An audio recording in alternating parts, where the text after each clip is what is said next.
If you've ever wanted to unlock hidden features in Google Chrome, then this video is for you.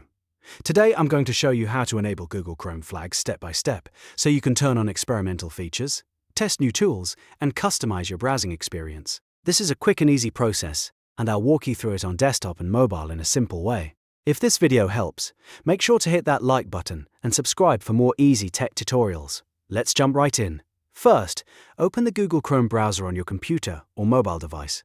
Chrome flags are built into the browser, so you do not need to download anything extra.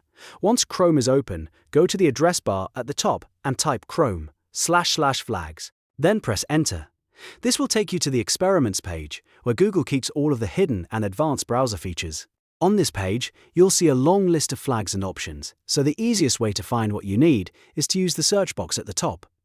Click into the search field and type the name of the flag you want to enable. For example, if you're looking for a specific performance feature, privacy setting, or interface change, just search for it here instead of scrolling through the full list. As soon as the flag appears, look for the drop-down menu next to it.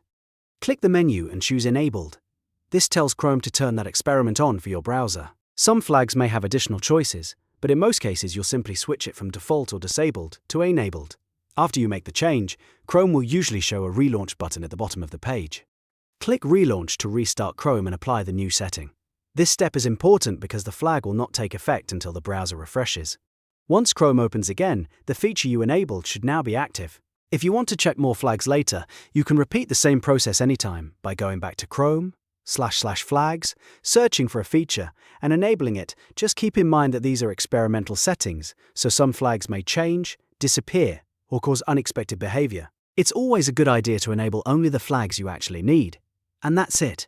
You now know how to enable Google Chrome flags quickly and safely. If this tutorial helped you out, don't forget to like this video, subscribe to the channel, and turn on notifications so you never miss the next helpful guide. Thanks for watching, and I'll see you in the next one.